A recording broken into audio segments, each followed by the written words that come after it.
नमस्कार दोस्तों, स्वागत है आप सभी का आपके अपने YouTube channel the final touch पे। दोस्तों, इस वीडियो में हम बात करेंगे ईएसआईसी का जो एग्ज़ाम आपका होने वाला है, उसमें जो यूडीसी पोस्ट के लिए एग्ज़ाम होगा, उसमें आपकी स्ट्रेटजी क्या रहनी चाहिए, आप कैसे तैयारी करें, किस सब्जेक्ट को कितना टाइम दें और किस हिसाब से पढ़ें ताकि आपके जो है एग्ज़ाम में 175 प्लस का टारगेट जो है अचीव किया जा सके। ठीक है दोस्तों, इस पूरी वीडियो में हम इसी पे बात करने वाले हैं। ठीक है, आपको एटलीस्ट 175 प्लस के आसपास का स्कोर तो रखना ही पड़ेगा, बिकॉज पेपर का लेवल बहुत हाई नहीं रहता है और कंपटीशन जो है और कट ऑफ जो है हाई जाएगी। ठीक है, पेपर का लेवल अगर लो रहता है तो कट ऑफ ऑटोमेटिक हाई जाती है, इस बात को आपको समझना पड़ेगा। ठीक है, तो आपको अपना टारगेट एटलीस्ट 170 प्लस ही रखना पड़ेगा। ठीक है, मैंने 175 प्लस रखा है बिकॉज आपको थोड़ा सा अपने लेवल को अप करके तैयारी करनी होती है ताकि पेपर का लेवल अगर ऊपर नीचे हो या फिर कंपटीशन कट ऑफ अगर ज़्यादा भी चला जाए तो भी आप सेफ जोन में रहें। ठीक है, तो आपको 175 प्लस का टारगेट लेके चलना ही पड़ेगा। ओके, ठीक है, तो चलिए अब हम बात करेंगे कि आप इस एग्ज़ाम को आप अपियर होने वाले हैं तो इसमें 175 प्लस का टारगेट कैसे अचीव कर सकते हैं। ठीक है, सबसे पहले दोस्तों इसके लिए आपको देखना होता है प्रीवियस ईयर क्वेश्चन। ठीक है, प्रीवियस ईयर क्वेश्चन पेपर आपको कहाँ मिलेगा, तो इसके लिए आपको हमारा टेलीग्राम चैनल ज्वाइन करना पड़ेगा। उसका नाम है, आपको टेलीग्राम पे जाना होगा और टाइप करना पड़ेगा @the_final_touch। ठीक है, ये जो लिखा हुआ है आपको ये टाइप करना पड़ेगा और वहाँ पे आपको टेलीग्राम का लिंक मिल जाएगा, वहाँ आप उसको ज्वाइन कर लीजिएगा। वहाँ पे आपको ईएसआईसी यूडीसी का प्रीवियस ईयर पेपर आपको मिल जाएगा, आप उसको देख सकते हैं। ठीक है, चलिए अब आते हैं हम अपने स्ट्रेटजी पे। स्ट्रेटजी स्टार्ट करने से पहले दोस्तों मैं आपको एक चीज़ बता देना चाहता हूँ कि इस एग्ज़ाम के लिए ईएसआईसी यूडीसी के लिए अगर आप लोग चाहेंगे तो मैं पूरे आपके मैथ्स हो गया, रीजनिंग हो गया, इंग्लिश हो गया और जीए हो गया, यानी जनरल अवेयरनेस हो गया। ठीक है, तो ये दोनों सेक्शन का तो मैं आपको नहीं बोल सकता, लेकिन मैथ्स और रीजनिंग मैं आपको यहाँ पे करवा दूँगा। ठीक है, और जीके के भी कुछ इंपॉर्टेंट टॉपिक्स होंगे आपको मैं दे सकता हूँ। ठीक है, लेकिन ये बिल्कुल डिपेंड करेगा आपके रिस्पांस पे।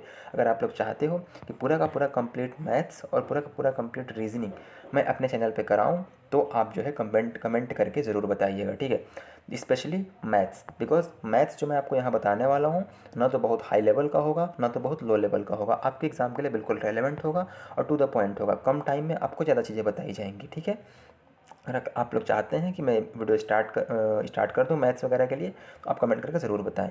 उसके पहले अगर आप चाहते हैं कि मैंने कैसा पढ़ाया हुआ है तो आप मेरे प्रीवियस वीडियोस जो मैंने बनाए हुए हैं अलग अलग एग्ज़ाम के लिए आप एक बार जाकर उनको चेकआउट कर सकते हैं। ठीक है, वैसे मैंने बहुत सारे एग्ज़ाम क्वालिफाई किए हुए हैं, आप लोगों का भी अदर वीडियो में बताऊँगा। ठीक है, चलिए अब हम आते हैं मेन टॉपिक पे अपने। दोस्तों ईएसआईसी यूडीसी का जो एग्ज़ाम होता है उसका लेवल जो होता है, कुछ लोग बोलते हैं बैंक का होता है, कुछ लोग बोलते हैं एसएससी का होता है। दोस्तों मैं ये बोलना चाहूँगा कि ये बैंक प्लस एसएससी ये दोनों का होता है। मतलब ये कि आपको इसमें कुछ टॉपिक बैंकिंग के भी मिलेंगे और कुछ टॉपिक आपको एसएससी के भी मिलेंगे। ऐसा नहीं है कि आप जो है इस एग्ज़ाम की तैयारी कर रहे हैं और आईबीपीएस पीओ लेवल की जो है आप पजल बनाना स्टार्ट कर दिए, नहीं, ये बिल्कुल नहीं करना है। ठीक है, और आप जो है एसएससी का जो है वो ज्योमेट्री पढ़ने लगे, ऐसा भी नहीं करना है। ठीक है, आपको स्मार्ट तरीके से अप्रोच करना है। चलिए मैं बताता हूँ कैसे कैसे। सबसे पहले अगर हम बात करें रीजनिंग की, सो दोस्तों रीजनिंग सब्जेक्ट जो है ये आपका इसमें आएगा 25 नंबर का प्री में। ठीक है, और 50 नंबर का आएगा मेंस में। सारे सब्जेक्ट बराबर वेटेज रखते हैं, प्री में सारे 25-25 क्वेश्चन होंगे और मेंस में सबके 50-50 क्वेश्चन होंगे। ठीक है, तो रीजनिंग के लिए आपको क्या करना है कि सबसे पहले प्रीवियस ईयर पेपर देखना है। ठीक है, और आपको आरआरबी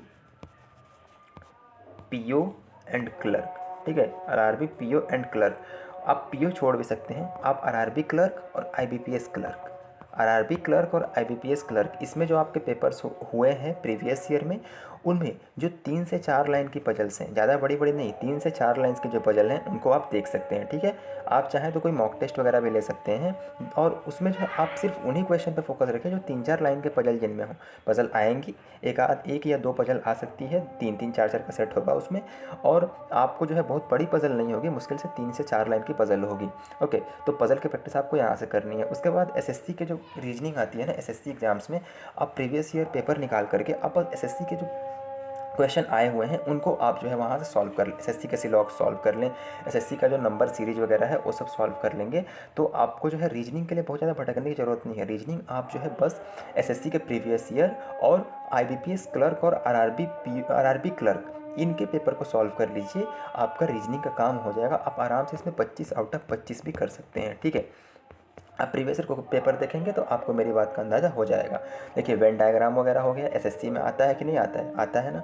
सिलॉक्स एसएससी बैंकिंग दोनों में आता है, लेकिन बैंकिंग में हाई लेवल का आता है, एसएससी में थोड़ा नॉर्मल आता है। तो आपके जो एग्जाम में आएगा वो एसएससी वाला सिलॉक्स आएगा, ठीक है। कोडिंग डिकोडिंग भी अगर आएगी वैसे बहुत हाई लेवल की नहीं आएगी, बहुत बेसिक लेवल की आएगी, तो आपको बहुत हाई लेवल पढ़ना भी नहीं है, ठीक है। इतना कर लिया क्योंकि वो टाइम आपको कहीं और लगाना है, ठीक है। तो ये हो गया। उसके बाद आप जो है प्रीवियस ईयर पेपर जो है एसएससी का कर लीजिएगा। वहाँ से आपको रीजनिंग सेक्शन में 25 से 25 आपको मिल जाएंगे। दोस्तों मैं बता रहा हूँ जो आप 1 हफ्ते कीजिए, उसके बाद आप प्रीवियस ईयर पेपर सॉल्व कीजिए, आपको आप जो है मॉक टेस्ट सॉल्व करेंगे तो आपको दिख जाएगा कि किस तरीके का मैंने बताया है और कैसे आप नंबर जो है गेन कर रहे हैं अपने मॉक टेस्ट में। रीजनिंग की बात हो गई। रीजनिंग आपको एसएससी के प्रीवियस ईयर पेपर करने हैं रीजनिंग वाले, और बैंकिंग में जो आईबीपीएस आईबीपीएस क्लर्क और आरआरबी क्लर्क इनके पेपर को सॉल्व करना है, ठीक है। चलिए अब बात करते हैं क्वांट की। क्वांट में आपको सबसे पहला काम करना है सिंप्लीफिकेशन। सिंप्लीफिकेशन जो है इसके आपको डेली कम से कम जो है 30 के आसपास क्वेश्चन सॉल्व करने हैं, ठीक है। सिंप्लीफिकेशन के 30 के आसपास क्वेश्चन सॉल्व करने हैं। इससे आपका कैलकुलेशन स्पीड बढ़ेगा, ठीक है। कैलकुलेशन स्पीड बढ़ेगा तो सिंप्लीफिकेशन आपको डेली कम से कम 30 करना है। उसके बाद आपको जो है क्वालिटी की क्वेश्चन वैसे इसमें आता नहीं है, लेकिन आप जो है बेसिक लेवल के जो आरआरबी क्लर्क वगैरह में आते हैं उनको आप सॉल्व कर सकते हैं। तो उसको कम से कम डेली आप 10 के आसपास किया कीजिए, ठीक है। और बाकी जो अर्थमेटिक, देखो जो एडवांस मैथ इसमें आता नहीं है, तो अर्थमेटिक में आपको पता ही है टॉपिक कौन कौन से होते हैं। आपका टाइम स्पीड एंड डिस्टेंस हो गया, प्रॉफिट लॉस हो गया। तो इसमें नॉर्मल क्वेश्चन है ना, बहुत हार्ड लेवल नहीं जाना। आप एसएससी में जो क्वेश्चन आते हैं ना उनको कर सकते हैं, क्योंकि बैंकिंग में बहुत हार्ड अर्थमेटिक आती है। तो बैंकिंग की अर्थमेटिक जो है आपको नहीं करना है, बैंकिंग की अर्थमेटिक आपको नहीं करना है, ठीक है। आपको एसएससी के जो प्री में एसएससी सीजीएल हो गया, सीजीएल हो गया, उसके जो प्री में अर्थमेटिक आती है वैसे क्वेश्चंस को आपको सॉल्व करना है, क्योंकि आपके एग्जाम में वैसे ही क्वेश्चन देखने को मिलने वाले हैं, ठीक है दोस्तों। चलिए, और बाकी आप लोग बोलेंगे तो मैं आपको वीडियोस बना के बता दूंगा कि कैसा पेपर आता है और कैसे आपको पढ़ाई करनी है, ठीक है। चलिए अब हम आते हैं जनरल अवेयरनेस सेक्शन पे। दोस्तों जनरल अवेयरनेस के लिए जो है आपको कुछ नहीं करना है, आपको सिंपली देखिए इसमें जो 70 to 75% रहेगा आपका करेंट अफेयर रहेगा।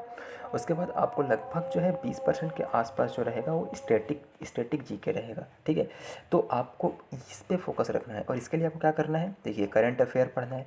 करंट अफेयर आप कहीं से ही पढ़ सकते हैं, जैसे आप अफेयर्स क्लाउड का करंट अफेयर देख सकते हैं। एक राहुल मिश्रा सर हैं, आप उनके करंट अफेयर देख सकते हैं, काफ़ी अच्छा पढ़ाते हैं। उसके बाद आप जो है स्टडी आईक्यू के जो गौरव गर्ग सर हैं उनका भी करंट अफेयर देख सकते हैं। करंट अफेयर का वेटेज काफ़ी अच्छा रहता है, तो इस पर आपको कमांड बनाना ही पड़ेगा, ठीक है। देखिए ये रीजनिंग हो गया, क्वांट हो गया, यहाँ आप 25 में 25 25 में 25 कर सकते हैं। जनरल अवेयरनेस में 25 में 25 लाने के लिए आपको एफर्ट लगाना पड़ेगा। देखिए ये 20% का मैं बताऊँगा आपको कैसे करना है, लेकिन करंट अफेयर आप जो है मैंने जो 2-3 सर का नाम लिया आप वहाँ से कर सकते हैं, ठीक है। काफ़ी अच्छा पढ़ाते हैं, टू द पॉइंट चीज़ें बताते हैं। गौरव गर्ग सर का वीकली आप देख लेंगे तो काफ़ी फ़ायदा होगा, और जो राहुल मिश्रा सर हैं उनका आप मंथली जो उनका पीडीएफ होता है आप उसको अगर देख लेंगे तो आपका काम हो जाएगा। आप लोग बोलेंगे तो उसका पीडीएफ में इन दोनों टीचर्स के जो आपके कंटेंट होते हैं उनका पीडीएफ अपने टेलीग्राम चैनल पे अपलोड कर दूंगा, आप वहाँ से उनको देख सकते हैं, ठीक है। और बाकी स्टैटिक जीके के लिए आपको क्या करना है, तो स्टैटिक जीके जो है ना, एक चैनल है जीके कैफ़े, ठीक है। जीके कैफ़े यूट्यूब पे सर्च करेंगे GK static GK by GK cafe, तो वहाँ से आपका स्टैटिक जीके काफ़ी अच्छा हो जाएगा, तो वहाँ से आप उसको इम्प्रूव कर सकते हैं, ठीक है। ये जीके कैफ़े काफ़ी अच्छा इन्होंने स्टैटिक जीके का कंटेंट बनाया हुआ है, तो आप उनको देख सकते हैं, ठीक है। और बाकी जो है अगर स्टैटिक जीके बढ़िया से पढ़ना है तो आप चाहें तो एसएससी के जो अभी जो टीसीएस जब पेपर कराने स्टार्ट करी है जब से, तो उसका जो जीके आया है उसको एक बार देखिए और उसको एक्सप्लेन, जैसे मान लीजिए कोई भी क्वेश्चन आया तो उसका आंसर आपने निकाल लिया, उसके बाद उसका एक्सप्लेनेशन देखिए। जब एक्सप्लेनेशन आप उसका देखेंगे ना तो उसके साथ साथ रिलेटेड और भी चीज़ें आपको पता चलेगी, जिससे कि आप लिंक कर पाएंगे और क्या क्वेश्चन वहाँ से पूछे जा सकते हैं उनकी संभावनाएं आप तलाश पाएंगे, ठीक है। तो SSC previous year question paper आपको जो है जीके के सॉल्व करने हैं, वहाँ से आपका काम हो जाएगा। ओके, तो करंट अफेयर बता दिया मैंने कहाँ से करना है, और 20% आपका स्टैटिक जीके होगा, तो इसको भी आपको जीके कैफ़े के यूट्यूब चैनल से कर सकते हैं, या फिर आप चाहें तो एसएससी के प्रीवियस ईयर पेपर से भी कर सकते हैं, ठीक है दोस्तों। या फिर अफेयर्स क्लाउड का पीडीएफ आता है उससे भी कर लेंगे, तो वहाँ से static GK plus current affair दोनों कवर हो जाता है, लेकिन थोड़ा वो लेंथी होता है, ठीक है। ये काम हो गया। अब 10% जो बचता है, 10% जो आता है मिसलेनियस, मतलब उसमें आपको हिस्ट्री पॉलिटी ज्योग्राफी वगैरह आती है, तो आप चाहें तो उसको लूसेंट से कर सकते हैं, ठीक है। ऑब्वियस सी बात है, आप सब ऐसे ईएसआईसी के लिए स्पेशली पढ़ नहीं रहे होंगे, कोई एसएससी के लिए पढ़ रहे होंगे, तो आपने उसके जीके के लिए पढ़ाई होगा, तो लूसेंट एक बार पढ़ लेंगे तो आपका काम 10% का भी हो जाएगा। तो यहाँ भी आप आराम से लगभग 23-24 के आसपास क्वेश्चन अटैम्प्ट कर लेंगे अगर इनको सीरियस होकर तैयारी कर लेंगे इनकी तो। ठीक है, चलिए अब हम आते हैं जनरल इंग्लिश की। जनरल इंग्लिश के लिए आपको सबसे पहला काम करना है रीडिंग कॉम्प्रीहेंशन। आपकी रीडिंग एबिलिटी काफ़ी अच्छी होनी चाहिए, समझने की क्षमता। तो कोई भी बेसिक चीज़ है, जैसे मान लो 5वीं 6वीं 7वीं 8वीं की बुक हो कोई भी, वहाँ से कोई पैसेज उठाए उनको पढ़ने लगे, इंटरनेट पर कोई टॉपिक है उसको आप पढ़ने लगे इंग्लिश में, और उसका मीनिंग समझने की कोशिश कीजिए, उसके मूल भावनाओं को समझने की कोशिश कीजिए। ठीक है, एक ही बार तो हिंदू नहीं पढ़ना है, क्योंकि एग्ज़ाम में काफ़ी इजी जो है वो आएगा, पैसेज आएगा। तो आपको क्या करना है कि आसान आसान चीज़ें पढ़नी है और उसका मीनिंग समझना है। जब आसान चीज़ें एकदम अच्छे से समझ में आने लगे फिर हार्ड की ओर जाना है। ठीक है, हार्ड क्या मतलब अच्छे, थोड़ा अच्छा लेवल का। द हिंदू तो छूना भी नहीं है आपको, क्योंकि उसकी ज़रूरत नहीं है। आप जनरल 10वीं 12वीं के बुक्स अगर हैं या फिर कोई नॉवेल है उनको पढ़िए, उससे आपका कॉम्प्रीहेंशन काफ़ी अच्छा हो जाएगा। और जनरल इंग्लिश आपको इसमें पास करने के लिए मेनली जो फोकस होना चाहिए रीडिंग कॉम्प्रीहेंशन पे होना चाहिए। इससे क्या होगा कि आपके एरर में भी ये हेल्प करेगा और आपकी रीडिंग स्किल बढ़ेगी, तो आपका आरसी जो आएगा उसमें भी आपकी हेल्प ये करने वाला है। ठीक है, अगर मैं इसकी बुक की बात करूं तो आप जो है सिंपली एक बुक आती है केडी कैंपस की बाय नीतू सिंह। ठीक है, केडी कैंपस की बुक आती है नीतू सिंह की, इसका वॉल्यूम 1 ले लीजिएगा। ठीक है, वॉल्यूम 1 आप ले लीजिएगा, काफ़ी अच्छा बुक है और आपका काम इससे हो जाएगा। आप अगर इनकी बुक को काफ़ी अच्छे से कर लिए और रीडिंग एबिलिटी आपकी अच्छी है तो इंग्लिश में भी आप लगभग जो है 23-24 के आसपास क्वेश्चन कर पाएंगे। ठीक है दोस्तों, जो मैंने स्ट्रेटजी बताया अगर आपने इसको अच्छे से फॉलो कर लिया तो आपको मैं बता रहा हूँ 100 क्वेश्चन का पेपर आता है, आप आराम से यहाँ जो है आप 90 टू 95 क्वेश्चन अटैम्प्ट करके आएंगे। मैं दावे के साथ बता रहा हूँ, ये मेरा पर्सनल एक्सपीरियंस है। ठीक है दोस्तों, तो आप जो है अगर आपके क्या फीडबैक है, आपका क्या सजेशन है, कोई अगर बात मैंने ऐसी बोली हो जो आपको इरेलीवेंट लगे हो तो आप कमेंट करके बता सकते हैं, कोई सजेशन हो तो आप कमेंट करके दे सकते हैं। ठीक है दोस्तों, बाकी और किस टॉपिक पे आपको वीडियो बना कर देना है वो भी आप कमेंट करके बताइए, मैं अगले वीडियो में उसको उस पर वीडियो उस अगले वीडियो में उस टॉपिक को डिस्कस करने की कोशिश करूँगा। और आप लोग बोलेंगे तो मैथ्स का जो कोर्स है मतलब ESIC UDC के लिए मैं आपको यूट्यूब पे स्टार्ट करा दूंगा। ठीक है दोस्तों, मैं इतनी गारंटी देता हूँ कि अगर आपने मैथ्स जो मैं बताऊँगा उस तरीके से कर लिया और मेहनत कर लिया, क्योंकि मेहनत आपको करना है, तो आपका ESIC UDC में मैथ्स में 25 से 25 क्वेश्चन सही होने की गारंटी मेरी है। ठीक है, तो मिलेंगे अगले वीडियो में दोस्तों, तब तक पढ़ते रहिए, आगे बढ़ते रहिए। जय हिंद।